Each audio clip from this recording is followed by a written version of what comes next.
Here's some of the stories trending this week at NASA. Tranquility Base here. The Eagle has landed. NASA is celebrating the 45th anniversary of the historic Apollo 11 mission to the Moon.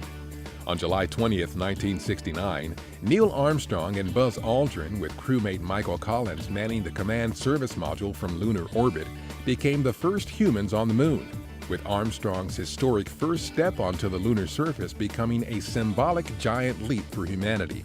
Today, with Apollo 11 as inspiration, NASA is taking the steps needed for America's next giant leap to send astronauts to Mars. The path to Mars will use a stepping stone approach consisting of key elements, including human health and technology research aboard the International Space Station, development and evolution of NASA's Space Launch System rocket and Orion deep space capsule, and development of other game-changing technologies to enable tomorrow's missions. An announcement of opportunity issued July 15th by NASA could lead to proposals by the research community for potential science instruments to fly on a future mission to Jupiter's moon Europa. A Europa mission is a high priority for the scientific community to improve our understanding of the potentially habitable moon, which is believed to have a liquid water ocean under its icy crust.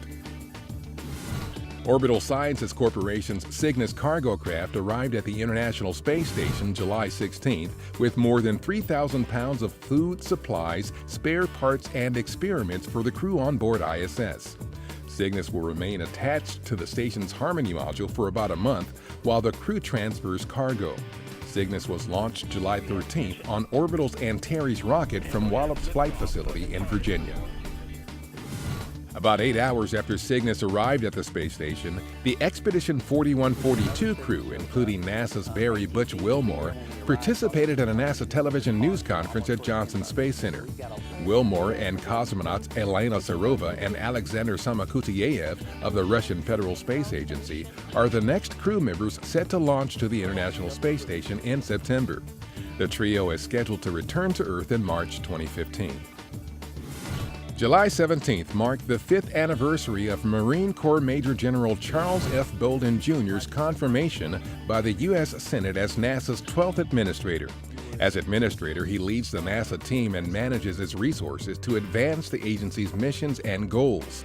Of his 34 years in the Marines, Bolden spent 14 in the NASA astronaut office, traveling to space 4 times aboard the space shuttle between 1986 and 1994, including twice as mission commander.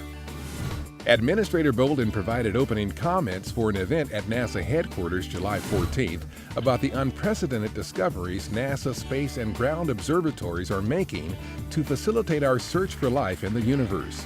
The program was moderated by Chief Scientist Ellen Stofan and featured NASA astronaut and Associate Administrator for Science John Grunsfeld, Nobel laureate John Matter of Goddard Space Flight Center, and other leading scientists and engineers.